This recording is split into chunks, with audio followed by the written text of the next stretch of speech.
여러분 오늘 주일 예배 오시는 중에 시험되는 일은 없으셨어요?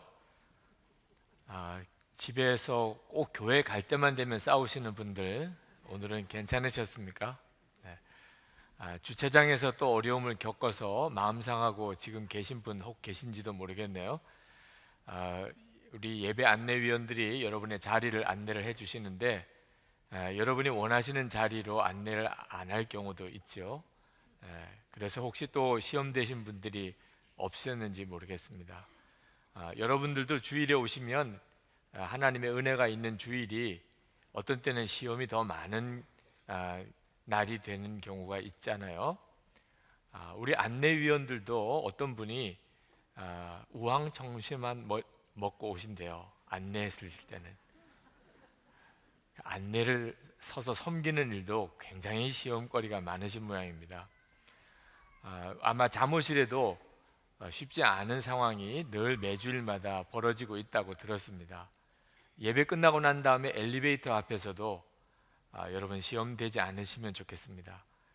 가능하면 좀 건강하신 분들은 계단을 이용하시면 좋겠어요. 몸이 불편하시고 또 장애가 있으신 분들, 이런 분들이 굉장히 어려움을 많이 겪는다고 합니다. 식당도 그렇죠. 좀 주일 예배 인원에 맞추어서 교회 시설이나 공간을 충분히 확보를 하면 좋겠다는 생각이 매 주일마다 듭니다.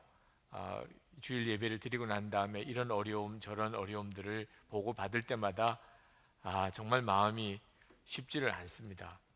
그러나 여러분들이 이해를 또한 구해 보고 싶어요.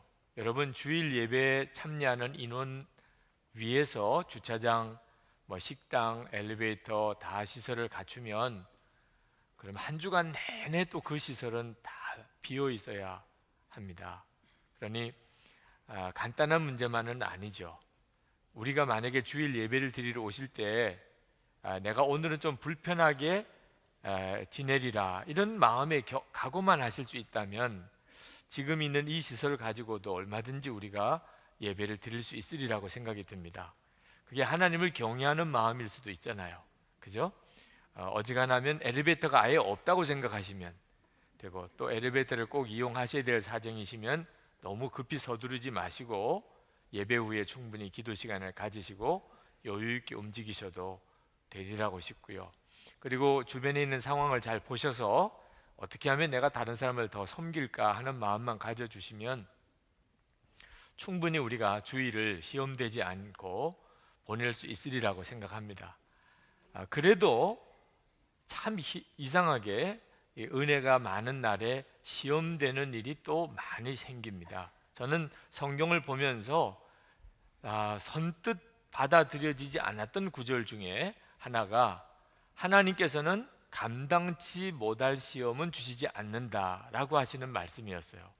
고린도전서 10장 13절부터 보면 사도 바울이 이렇게 썼습니다. 사람이 감당할 시험 밖에는 너희가 당한 것이 없나니 오직 하나님은 미쁘사 너희가 감당하지 못할 시험 당함을 허락하지 아니하시고 시험 당할 즈음에 또한 피할 길을 내사 너희로 능히 감당하게 하시느니라. 정말 그럴까요? 제가 목회하면서 또 제가 실제로 살면서 보니까 정말 어려운 일을 당하는 경우가 많더란 말입니다. 저분이 이 일을 어떻게 감당할 수 있을까? 굉장히 어려운 일, 도무지 감당할 수 없는 그런 충격적인 사건, 슬픔 또는 시험되는 일을 겪는 일이 있잖아요. 하나님이 감당지 못할 시험은 정말 주시지 않는 걸까? 시험거리가 생기면 하나님은 정말 다 감당할 길을 열어주시는 걸까? 잘 믿어지지 않는 말씀이었습니다. 오늘 사도 바울이 당신이 썼던 고린도서에 있는 말씀에 대한 그 자신의 답을 간증 형태로 오늘 본문 말씀에서 하고 계세요. 오늘 말씀에 보면 12절에 사도 바울이 내가 당한 일이라는 표현을 씁니다. 여기 당했다는 말을 쓰는 거 보니까 어려운 일을 겪었다는 뜻이죠. 우리가 좋은 일을 만났을 때 내가 당했다 이런 표현은 안 쓰잖아요. 사도 바울이 지금 대단히 어려운 일을 만났습니다. 큰 시험을 당한 거죠. 두 가지인데요. 하나는 감옥에 갇힌 겁니다. 요즘 시절에도 교도소 생활이라는 것은 우리에게 대단히 힘든 것을 생각하죠. 그때 당시는 말할 수 없었을 겁니다. 그러나 사도 바울에게 있어서 육신적인 어려움과 함께 이 마음의 고통이 훨씬 컸을 거예요. 사실 사도 바울은 굉장히 대우받으며 살 만한 사람입니다. 그런데 그 모든 것을 다 배설물처럼 버리고 이방인에게 복음을 전하기 위하여 그는 전도자로 떠났던 사람이거든요. 그런데 감옥에 갇혔으니 전도를 못하는 거 아닙니까? 사도 바울의 마음속에 도대체 하나님이 왜 나를 이렇게 하시나, 마음껏 다니면서 전도를 하려고 해도 시간이 부족하고 자기에게 주어진 한계가 많은데 감옥에 이렇게 가둬놓으면 어떻게 하시나, 사도 바울의 마음에 이해하기 어려운 상황 속에 고통이 대단히 심했을 겁니다.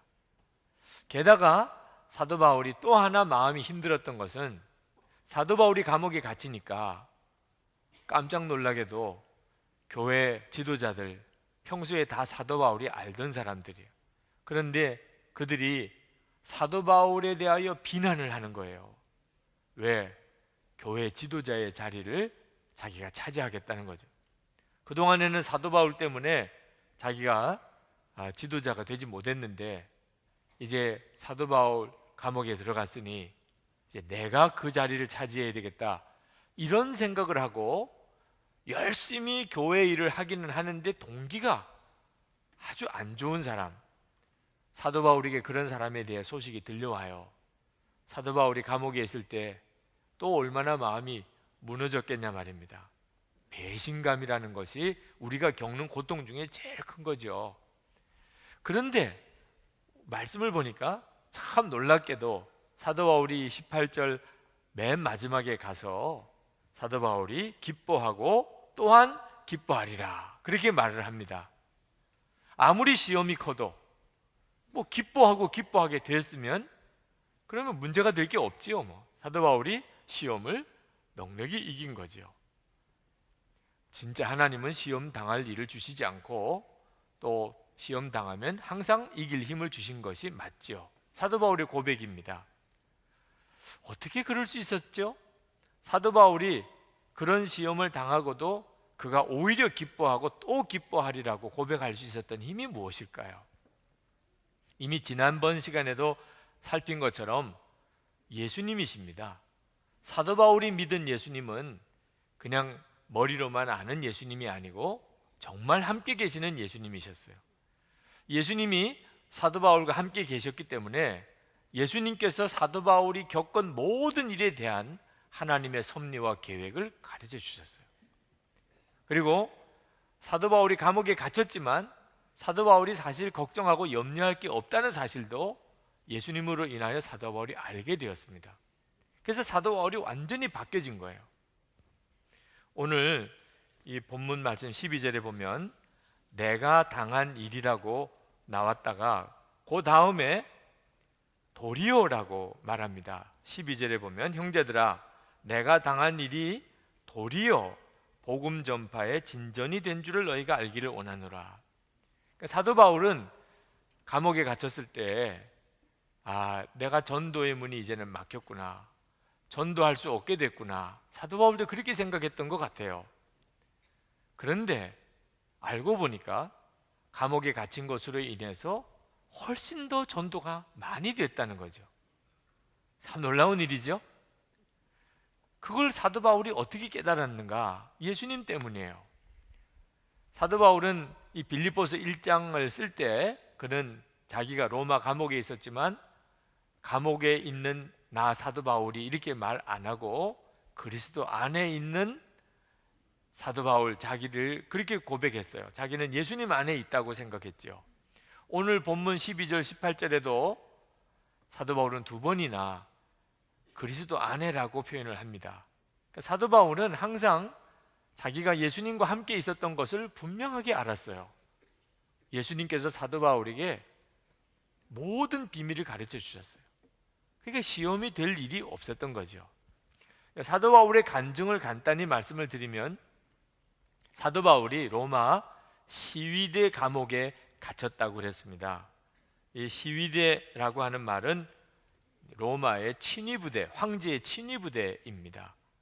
황제를 이제 보호하고 왕궁을 지키고 감옥을 관리하는 로마 부대 중에 특수부대죠. 아주 로마의 최고위층 특권 그룹입니다. 사도 바울이 아무리 복음 전도에 열심히 있어도 이와 같은 로마 친위 부대원들에게 복음을 전하기는 대단히 어려웠어요. 근데 기가 막히게 그 시위대 감옥에 갇힌 바람에 거기서 그 시위대 군사들에게 복음을 전하게 된 겁니다. 사도 바울이 감옥에 갇혀서 뭐 했겠어요? 하나님 빨리 풀어주세요 이렇게 기도만 했겠습니까? 사도행전부터 성경을 가만히 읽어보면 사도 바울은 붙들렸을 때, 재판받을 때 그는 항상 복음 전하는 기회로 삼았습니다. 그러니 시위대들의 감옥에 갇혔을 때 사도 바울은 그 시위대 병사들, 군인들에게 그는 할 수 있는 대로 복음을 전했을 거예요. 실제로 그렇게 됐다고 말합니다. 13절에 보면 나의 매임이 그리스도 안에서 온 시위대와 시위대 안과 기타 모든 사람에게 나타났으니, 그 시위대 군사들만 아니고 기타 모든 사람들에게도 나타났다고 그래요.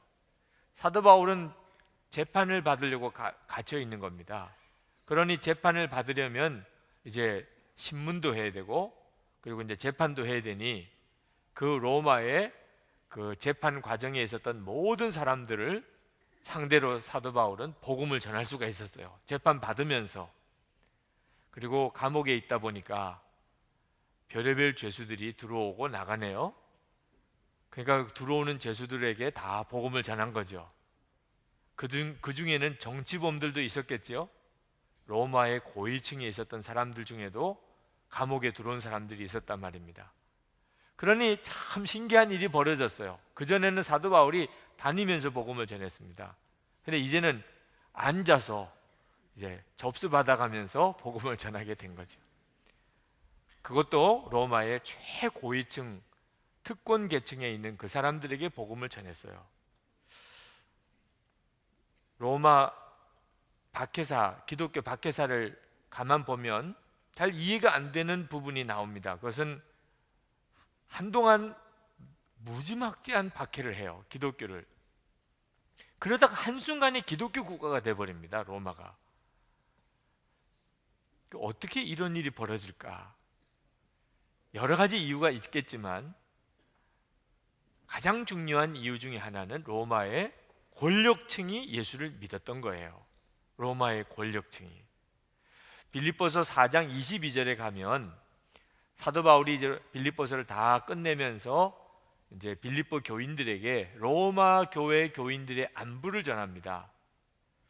거기 부분을 잠깐 한번 보시면 모든 성도들이, 로마 교회 교인들을 말합니다. 너희에게, 빌립보 교회 교인들을 말합니다. 문안하되 특별히 가이사의 집사람 중 몇이니라. 가이사의 집이라는 말은 황제의 집안이란 뜻이에요. 그러니까 이미 황제의 집안과 그 황제의 주변에 있는 사람들 중에 예수 믿는 사람들이 생긴 거죠.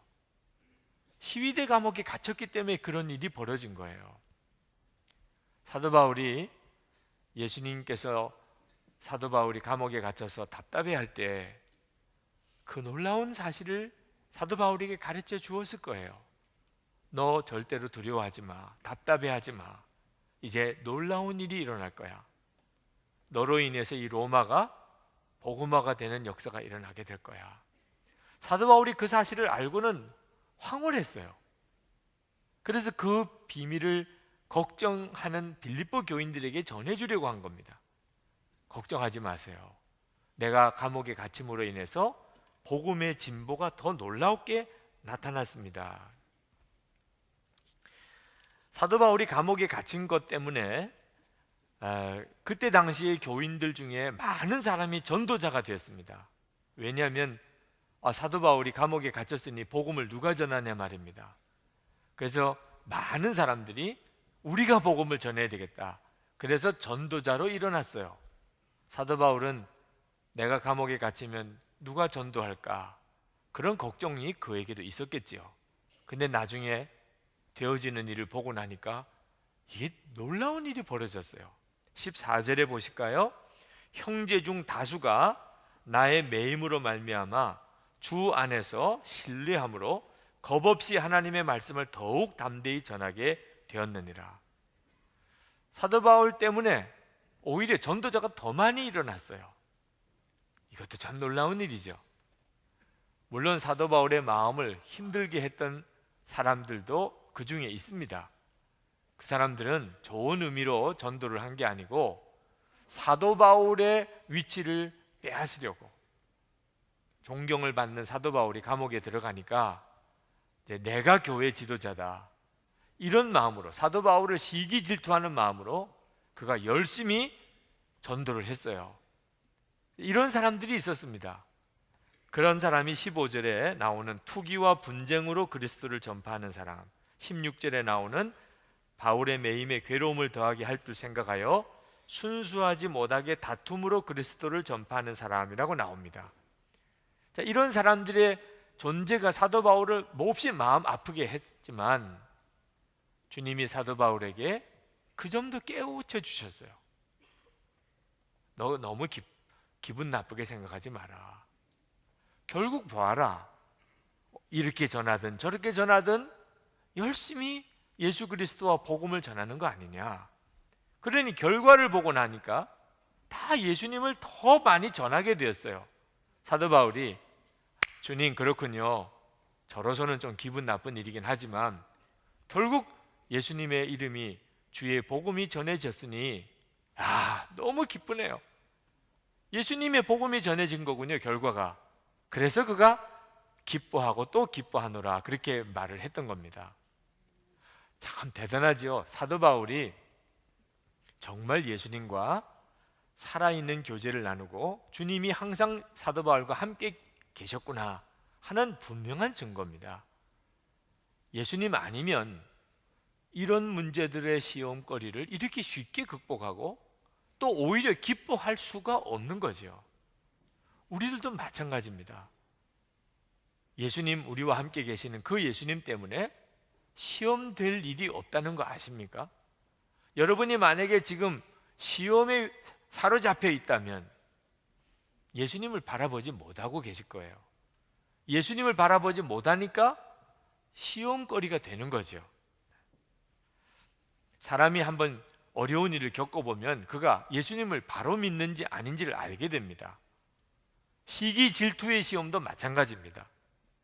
한번 그런 일을 만나보면 이 사람이 자기를 사랑하는 사람인지 예수님을 사랑하는 사람인지 딱 구분이 돼요. 주의 일을 열심히 하는 사람들 중에도 결국은 자기를 사랑해서 열심히 하는 사람들이 있어요. 이런 사람들은 시기와 질투의 시험을 못 이깁니다. 근데 예수님을 정말 알고 예수님을 사랑하는 사람은 시기 질투에 넘어질 이유가 없어요. 주님이 기뻐하시는 일이 더 많이 이루어졌으면 되지요. 뭐 꼭 내가 해야 되나요? 누가 하든지 주님의 일이 더 많이 이루어졌다면 감사할 일이죠. 영국 런던에 한때 유명한 새 목사님이 목회를 하신 적이 있어요. 우리도 다 이름을 들어 알만한 스펄전 목사님, 기독교 역사상 제일 설교를 잘했다는 분이기도 합니다. 또 캠벨 몰간 목사님, 웨스트민스터 교회 담임자였어요. 유명한 분이죠. 또 F.B. 마이어 목사님, 이분도 책을 많이 쓰신 유명한 분입니다. 이 세 분이 함께 영국 런던에서 교회, 이웃교회에서 목회를 하신 적이 있습니다. 그런데 이 마이어 목사님이 쓴 책 속에 그때 당시에 있었던 일화를 이야기를 해주고 있어요. 이 캠벨 몰간 목사님하고 마이어 목사님하고는 대단히 가까운 사이입니다. 서로를 위해서 기도해 주던 관계예요. 캠벨 몰간 목사님이 미국에서 계실 때 영국 런던에서 목회하시던 마이어 목사님이 늘 기도를 해 주셨어요. 캠벨 목사님에게 하나님이 역사해 주셔서 그 설교의 은혜를 주셔서. 근데 어느 날 이 캠벨 몰건 목사님이 영국 런던의 웨스트민스터 교회 담임 목사로 부임하게 된 겁니다. 기도가 안 되더래요. 이 캠벨 몰건 목사님이 설교를 대단히 잘하세요. 그 목사님이 이웃 교회에 와서 이제 담임자가 되셨으니 교인들이 다 그리로 갈 거 아니겠어요? 그 목사님 설교 더 잘하게 해달라고 그러면 갑자기 생각하니까 여러 가지 복잡한 마음이 마이어 목사님에게 든 거죠. 기도가 안 되더래요, 더 이상. 그리고 마음에 서서히 스펄전 목사님에 대해서도 캠벨 몰건 목사님에 대해서도 시기하는 마음, 질투하는 마음이 일어나는 겁니다. 자꾸 비교하게 되고 우리 교회는 그 목사님들 때문에 더 어려워지는 것 같고 너무너무 마음이 괴로워서 하나님께 제 마음속에 있는 이 시기와 질투의 마음을 없애달라고 하나님께 기도하는데 좀처럼 해결이 안 되다가 주의 음성을 듣게 됩니다. 주님이 이 마이어 목사님에게 시기와 질투하는 마음이 없어지게 해달라고 기도하지 말고 그 목사님들을 축복하라고, 스펄전 목사님과 캠벨 몰건 목사님을 축복하라고 하는 마음을 주세요. 그래서 이 마이어 목사님이 순종합니다. 그리고 그가 순종함으로 입을 열어 기도해요. 하나님, 스펄전 목사님을 축복합니다. 그가 하는 설교를 하나님께서 쓰십시오. 은혜를 부어주십시오. 캠벨 목사님과 그 웨스트민스터 교회를 축복해 주십시오. 이렇게 축복 기도를 하게 되면서 놀라운 마음의 변화가 일어나게 됩니다. 하나님께서 이 마이어 목사님 마음 안에 평안도 회복시켜 주시고 진심도 회복시켜 주시고, 얼마나 기도를 이분이 진심으로 했는지 어느 날 주일에 예배 드릴 때 기도하면서 자기 교회를 위해서 기도 안 하고 캠벨 몰건 목사님과 웨스트민스터 교회를 위해서 기도를 하게 된 거예요.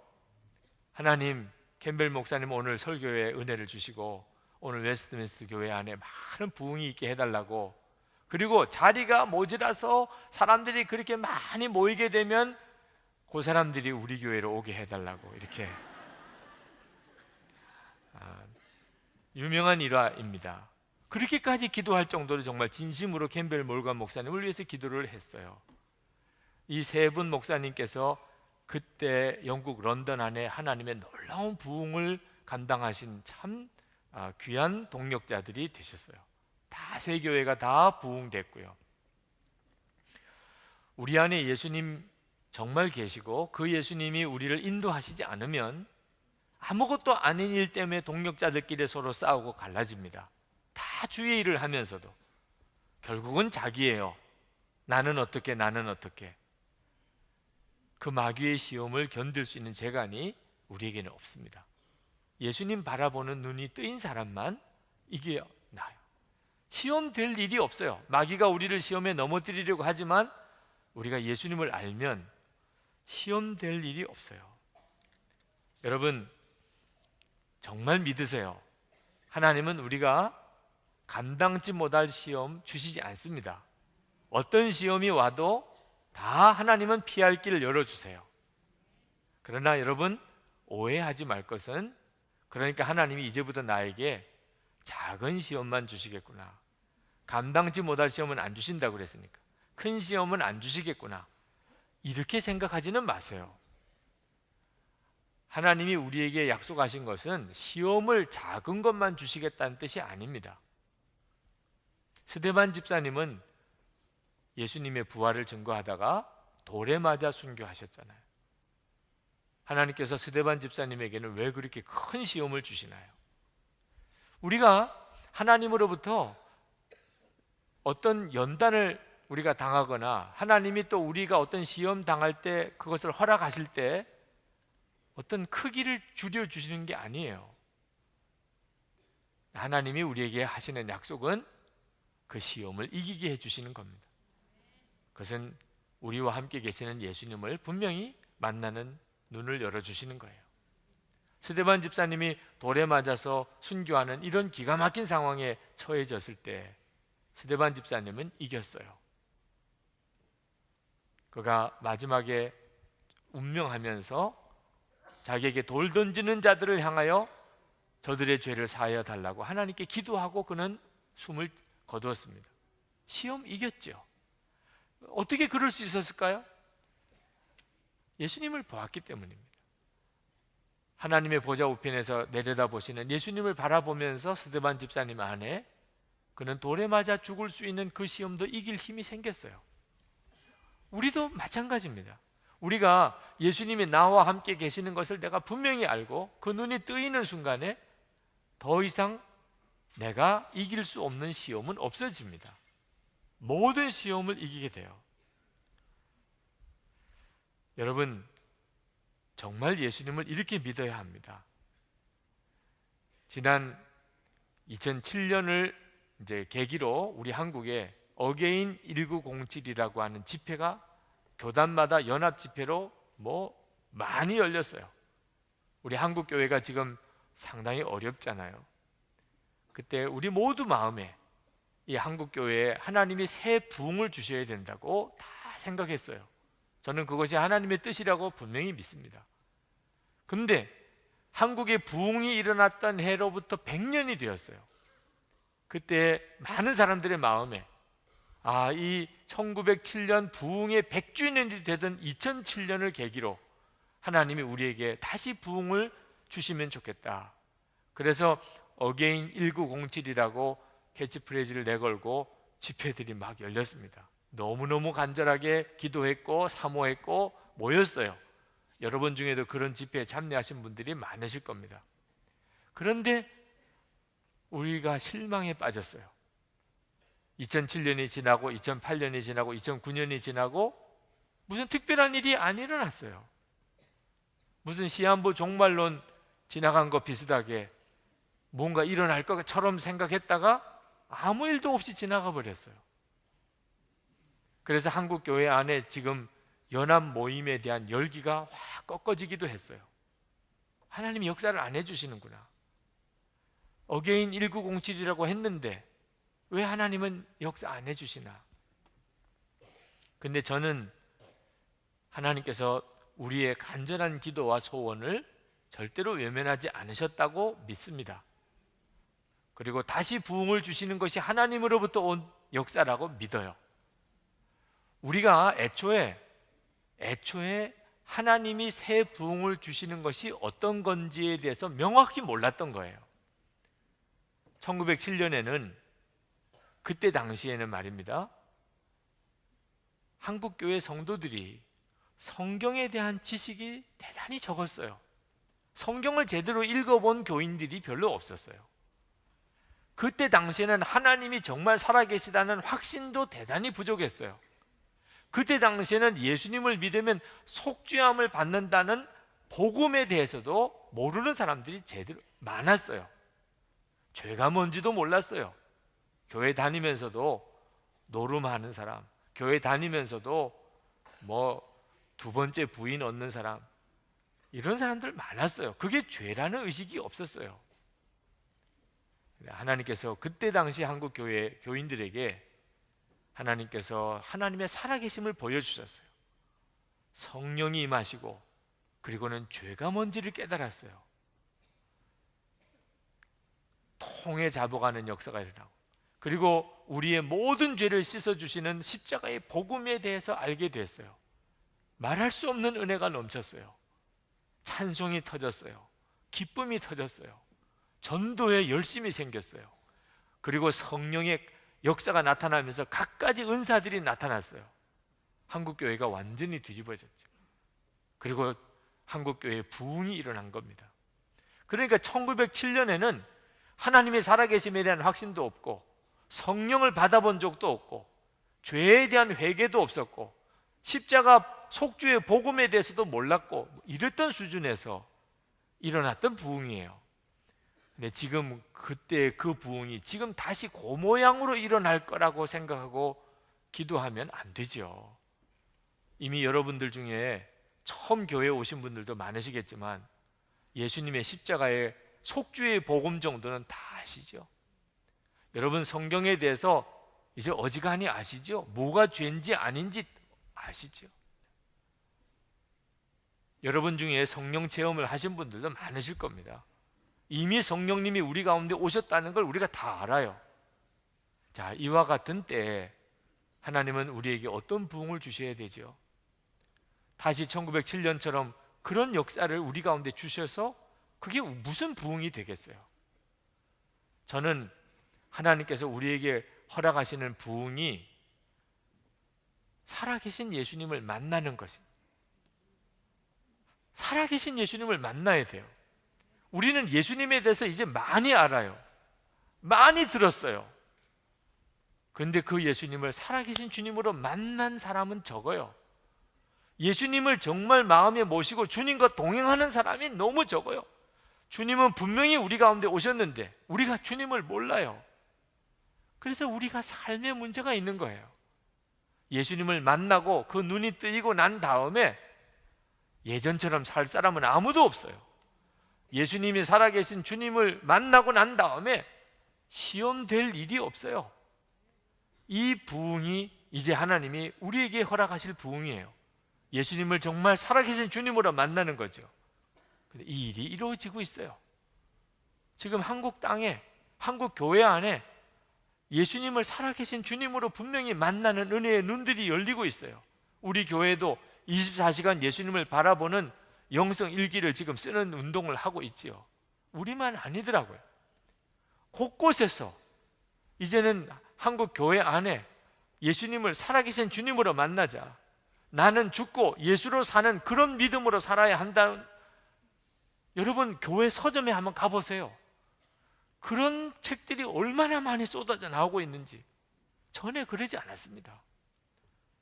우리는 지금 하나님이 일으키시는 놀라운 부흥의 지금 물결을 타고 있는 거예요. 우리에게 있어서 하나님이 계획하신 것이 무엇인지 아십니까? 우리 안에 계시는 예수님을 정말 만나는 거예요. 예수님은 정말 우리와 함께 계세요. 로마 감옥에 있던 사도 바울에게 함께 하셨던 그 예수님이 저와 여러분 속에 지금도 같이 계세요. 그걸 우리가 알고 나면 시험될 일이 없어요. 이번 남성 부흥회를 통해서 우리 남자 성도들과 교회 안에 하나님의 놀라운 은혜를 경험하게 하셨어요. 그 손현보 목사님 설교 중에 제 마음에 아주 인상 깊은 내용이 하나 있었습니다. 어느 날 집에 어떤 남자가 찾아와서 목사님의 뺨을 때리더라는 겁니다. 자, 이런 일을 만나면 어떻게 반응해야 되죠? 그때 그 목사님이 주님께 물었대요. 어떻게 하면 되나요? 주님, 이런 경우에는 어떻게 해야 되나요? 그때 주님께서 마음에 더 맞으라 이렇게 말씀을 하세요. 더 맞으라. 그가 어떤 마음을 가지고 어떤 상한 마음을 가지고 왔는지 모르지만 그 영혼을 구원하려면 너가 그에게 항의하고 대들지 말고 맞으라. 그래서 그는 저항하지 않고 때리고 싶으면 더 때리라고. 무엇이 마음에 상한 것이 있습니까? 왜 예수 믿는 사람이 그렇게 싫습니까? 그가 원하는 대로 다 대접해 주었어요. 예수님을 정말 사랑하고 정말 주님과 동행하면 시험될 일이 없어요. 나중에 그분이 교회 장로님이 되셨어요. 어떤 사람은 와서 술을 내놓으라는 사람도 있고, 그러면 성찬하려고 준비해둔 술도 내주고, 담배 재떨이 갖다, 그럼 밥그릇도 갖다 주고, 오직 하나, 그 영혼을 구원하려고 어떻든지 그에게 복음을 전해서 영혼을 구원하려고 주님을 사랑하고 복음 전하는 것이 기쁨이 되면 시험될 일이 없더라 그 말이에요. 사도 바울이 로마 감옥에 갇혔을 때 하나님, 나 언제까지 여기 있어야 합니까? 괴로워 죽겠습니다. 그러면서 날마다 울고불고 했다면 이런 로마 복음화의 역사가 일어났겠습니까? 사도 바울이 그 바깥에서 일어나는 일들에 대해서 듣고 속이 뒤집어지고 소화가 안 되고 억울하고 미워 죽겠고, 만약에 그래서 괴로워했다면 이 복음화의 역사가 이렇게 일어났겠어요? 사도 바울에게 있어서는 자기 자신을 위해서는 억울할 일도 없고 괴로울 일도 없었어요. 주님께서 늘 함께 계셨기 때문에, 주님이 기뻐하신다면, 주의 일이 잘 됐다면 그는 아무것도 문제가 되지 않았어요. 우리는 사도 바울처럼 살 수 없을까요? 얼마든지 살 수 있습니다. 얼마든지 살 수 있어요. 사도 바울과 함께 계신 주님, 우리와도 같이 계세요. 열왕기하 7장에 보면 도단성에 큰 어려움이 생겼습니다. 아람 군대가 도단성을 포위했어요. 날만 밝으면 성을 무너뜨리고 엘리사를 잡아 죽이려고 아람 왕이 군사들을 동원해 치고 들어왔습니다. 아침에 엘리사의 종이 그걸 보고 기절초풍하는 줄 알았어요. 이제는 꼼짝없이 죽었구나. 두려움 속에 엘리사에게 뛰어가면서 큰일 났다고 소리 지를 때 엘리사가 하나님께 기도했어요. 하나님, 이 종의 눈을 열어 우리와 함께 한 자가 더 많음을 보게 해 주옵소서. 그때 눈이 열렸어요. 천사들이 불말과 불병거로 온 산을 둘러싸고 있는 것을 보고 그 종이 어땠을까요? 쟤는 더 이상 두렵지가 않았어요. 시험될 일이 없어진 거죠. 여러분, 천사를 보고도 이 정도라면, 천사를 보고도 이 정도가 된다면 우리와 함께 계시는 예수님을 진짜 만나면 어떻게 되겠나요? 그러므로 여러분들이 기도하세요. 시험되는 일이 있다면 기도하세요. 주여, 내 눈을 열어주세요. 지난 주일에 우리 장로님들 수련회를 교회에서 했습니다. 늘 나가서 어느 집회 장소나 또는 숙소에서 모여서 수련회를 하다가 이번에는 교회에서 한번 해봅시다. 의도는 우리 장로님들과 이 교회 바로 요 강당과 요 앞에서 하룻밤을 여기서 자보기 위해서 그랬습니다. 다니엘이 성전에서 자다가 하나님의 음성을 들었지 않습니까? 교회에서 교회에서 한번 잠을 같이 자고 기도하면서 여기서 잠을 잡시다. 아마 지난 주일 저녁에 교회에 오셨더라면 재미난 구경을 하셨을 겁니다. 여기에 목사와 장로들이 다 여기 자리를 깔고 여기서 하룻밤을 잤어요. 많이 불편했지만 영감이 있었고 장로님들이 잊지 못할 추억을 가지셨다고 했습니다. 저는 장로 수련회 때 또 하나 제 마음에 감동적인 일이 있었어요. 우리 장로님들이 수련회 중에 앞으로 교회에서 무슨 일을 맡기든 어떤 직책을 주시든지 절대로 안 한다, 못 한다, 안 하고 다 순종하겠다고 했어요. 네, 다 그렇게 어떤 일을 맡기든 어떤 직책을 주시든 다 순종하겠다고. 또 만약에 아무것도 안 맡겨주더라도 장로님 이번에 아무것도 맡지 마세요. 그래도 우리가 교회를 위해서, 성도들을 위해서 나 아니면 안 된다 그런 생각 다 버리고 정말 섬기겠습니다. 그렇게 다 했어요. 다 그렇게. 근데 그 얼굴 표정이 다 기쁨으로 하셨어요. 전 참 감동을 받았어요. 그 일은 결코 사람의 생각으로만 되는 일이 아니기 때문입니다. 정말 주님이 함께 계시고 예수님의 일이 잘 되는 거라면 난 무슨 상관이야? 우리 교회가 잘 되고 예수님의 일이 잘 되는 거라면 내가 무슨 상관이야? 예수님 한 분이면 정말 충분하지 않으면 할 수가 없는 일이거든요. 사랑하는 성도 여러분, 힘들고 어려운 일이 많습니까? 야고보서 1장 2절에 여러 가지 시험을 만나거든 온전히 기쁘게 여기라 말씀하셨어요. 하나님이 무정하셔서 하신 말씀이 아닙니다. 우리에게 완전히 이길 답을 주셨기 때문에 예수님을 만나는 눈을 뜨세요. 예수님을 바라보는 눈을 여세요. 그러면 더 이상 시험이 안 됩니다. 참 놀라운 일이죠. 이 시간에 우리 같이 기도하십시다. 주님, 제 눈을 열어 주 예수님을 바라보게 해 주옵소서. 나와 함께 계시고 지금도 역사하시는 주님, 그토록 역사하기를 원하시는 주님, 제게 역사해 주옵소서. 주를 바라보게 하시고 주의 말씀을 듣게 하소서. 여러 가지 시험들이 내게 있어도 시험이 되지 않는 역사 주님 제게 허락해 주옵소서. 통성으로 기도하겠습니다. 은혜와 사랑이 충만하신 아버지 하나님, 놀라우신 하나님의 은혜를 감사합니다. 역사하신 주님 감사합니다. 오늘도 사랑하는 성도들 위해 주여 임하여 주소서. 말씀과 함께 성령님 역사해 주소서. 주 예수님을 바라보는 눈을 분명히 뜨게 해 주옵소서. 아버지 하나님, 여러 가지 많은 어려운 시험이 와도 기뻐하고 또 기뻐하노라 말씀했던 사도 바울과 같이 주 예수님의 역사가 일어날 수 있다면, 주님의 구원의 역사가 일어날 수만 있다면 하나님 모든 것이 다 기뻐하고 기뻐할 일이 되어지는 역사가 오늘 사랑하는 모든 성도들의 마음의 심령에 이루어지게 하여 주시옵소서.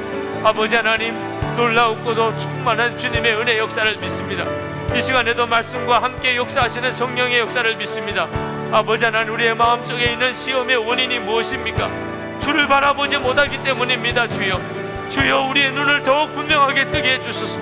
우리와 함께 계시는 것이 분명하신 주여, 여기까지 인도하신 주여, 사랑하는 성도들의 눈을 열어주셔서, 귀를 열어주셔서, 주님과 온전히 동행하게 하소서.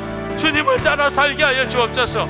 아버지 하나님, 우리 가운데 하나님의 대부흥이 일어나게 되기 원합니다. 역사를 바꾸는 부흥이 일어나게 되기 원합니다. 나라와 민족과 한국 교회를 바꾸는 부흥이 일어나게 되기 원합니다. 우리의 심령과 우리의 가정이 변화되는 역사가 일어나게 되기를 원합니다. 아버지 감사합니다. 역사하신 주님 찬양합니다. 아버지 감사합니다. 은혜와 사랑이 많으신 아버지 하나님, 간절한 마음으로 하나님께 간구합니다. 우리와 함께 계시는 것이 너무나 분명하신 주님, 우리도 주님을 바라보게 되기를 원합니다. 이 땅에 예수 그리스도를 아는 눈이 열려지는 부흥을 주시기를 원하시는 주님, 주님, 우리에게 그 눈이 열려지기를 원합니다. 우리의 귀가 열려 주님을 알기 원합니다. 예수님과 동행하는 삶을 살게 되기 원합니다. 우리를 넘어뜨리려고 하는 시험거리가 수도 없이 많으나 하나님, 예수 그리스도를 바라보면서 시험들이 시험이 되지 아니하는 역사가 일어나게 해 주옵소서. 우리가 능히 시험을 이기는, 넉넉히 이기는 자가 되게 해 주옵소서. 우리로 인하여 하나님의 부흥이 일어나 우리의 가정이 변화되고 우리의 삶터가 바뀌어지고 한국 교회가 새로워지고 민족이 바꾸어지는 역사가 일어나게 하여 주옵소서. 저 북한의 민족, 우리 동족들이 하나님의 해방을 얻으며 복음을 들으며 하나님 선교사님들이 가는 곳곳마다 세워진 교회들이 부흥이 일어나며 복음의 역사가 일어나며 하나님 주님 다시 오심을 준비하는 역사가 나타나게 하여 주옵소서. 오늘도 주님께 나와 예배하고 기도하고 감사하고 마음의 정성을 담아 하나님께 드리는 감사를 담아 예물을 봉헌해 드리는 성도들이 하나님 은혜와 복을 받게 하여 주옵소서. 생수의 강이 저들의 속에서 터져나오게 하소서. 우리와 함께 계시는 주님과 날마다 동행하는 놀라운 감격을 통하여 이 일을 이루어 주소서. 살리는 자가 되게 하소서. 건져주는 자가 되게 하소서. 힘을 불어넣는 자가 되게 하소서. 기쁨의 근원이 되게 하소서. 오늘도 몸이 아픈 이들은 고침을 받고 가게 하소서. 주여, 깨끗하게 주의 손에 고침을 받게 하소서. 마음에 시험든 자가 회복되어 눈이 열려 기쁨과 찬송을 가지고 돌아가게 하소서. 주님, 나의 주님, 재정적으로 말할 수 없는 어려움과 위기 가운데 있는 이들이 많습니다. 그러나 오늘도 하나님 앞에 나와 감사하고 예배를 드리고 갑니다. 주님, 붙들어 주셔서 우리가 이제는 요셉의 창고가 열린 것처럼 우리 주변에 있는 어려운 사람, 가난한 사람들 넉넉히 먹이는 자가 되기를 원합니다. 성도들 개개인의 기업이 복을 받게 되기 원합니다. 우리 교회가 또한 그와 같은 역할을 할 수 있게 되기를 원합니다. 주여, 붙들어 주소서. 축복해 주소서. 예수 그리스도의 이름으로 간절히 기도합나이다. 아멘.